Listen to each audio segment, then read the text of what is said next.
माझे त्रिवार आदरणीय व्यासपीठ गुरुजन वर्ग आणि माझे बालमित्र आणि इथे उपस्थित तमाम नागरिकांना स्वातंत्र्य दिनाच्या कोटी कोटी शुभेच्छा। आज आपला 79वा स्वातंत्र्य दिन आहे। स्वातंत्र्य म्हणाले की सगळ्यांना उपलब्धतात याचं स्वातंत्र्य आहे, त्याचं स्वातंत्र्य आहे। हे करू शकतो, ते करू शकतो, पण तुम्ही जबाबदारी आणि कर्तव्य विसरता। स्वातंत्र्य मिळाल्यापासून भारताने खूप प्रगती केली आहे। सुईला छिद्र पाडता येत नव्हतं, आता चंद्रावर पाऊल ठेवलं आहे। विज्ञान, तंत्रज्ञान, शेती, उद्योग धंदे याची भरभराट चालली आहे, पण गरिबी श्रीमंती जरी वाढत चालली आहे। गणतंत्र लोक गोरगरिबांना लुटत आहेत, राजकारणी शेतकऱ्यांना चिरत आहेत। आपण निवडलेला मंत्री विधानसभेमध्ये रमी खेळतो तरी त्याला याचं काही वाटत नाही।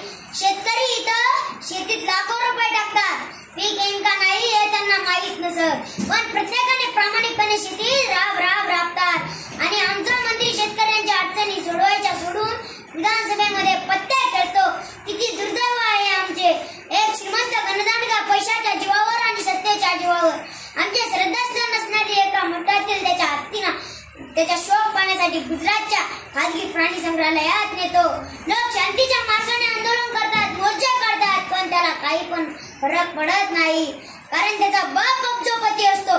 पैशाने तो काही पण विकत घेऊ शकतो, पण त्या गणदांडग्याने आणि त्याच्या बापाने एक लक्षात ठेवावे, पैशाने तुम्ही प्राणी विकत घेता, लोक विकत घेता, पण आमचा स्वाभिमान कधीच विकत घेऊ शकणार नाही।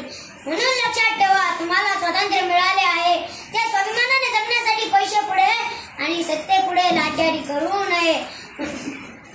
खोट्याला खोटं म्हणा आणि स्वाभिमान जपा, एवढं बोलतो आणि थांबतो। जय हिंद, जय महाराष्ट्र।